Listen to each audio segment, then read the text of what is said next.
Hi friends, welcome to Siridhanya home. இன்னைக்கு வந்து millets எப்படி செய்யறதுன்னு தான் பார்க்க போறோம். இன்னைக்கு நான் வந்து வரகு அரிசி எடுத்துர்க்கேன். இந்த வரகு அரிசி சிறுதானியம் பாத்தீங்கன்னா வரகு, குதிரைவாலி, சாமை இது எல்லாமே சின்ன சின்ன டிஃபரண்ட்ல தான் இருக்கும். இன்னைக்கு நான் வந்து வரகு எடுத்துர்க்கறேன். இந்த கப்பால 1 கப் அளவுக்கு வரகு எடுத்துர்க்கறேன். 1 கப்புக்கு வந்து 4 கப் அளவுக்கு தண்ணி ஊத்தி இதுக்கு தேவையான அளவுக்கு salt போட்டு ஒரு 5 to 10 minutes குள்ள இது குக் ஆயிடும். இது குக் ஆகும்போது மட்டும் கொஞ்சம் அப்பப்ப வந்து நம்ம கிளறி விடணும், இல்லன்னா வந்து அடி பிடிச்சிடும்.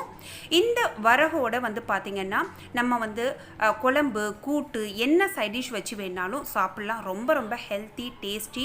வெயிட் லாஸ் பண்ணணும்னு நினைக்கிறவங்க இதை ரெகுலரா எடுத்துக்கிட்டா வெயிட் சரசரன்னு குறையும். மெயின்டைன் பண்ணணும்னு நினைக்கிறவங்களுக்கும் இது நல்ல மெயின்டைன் ஆகும். இப்போ ரெடி ஆயிடுச்சு.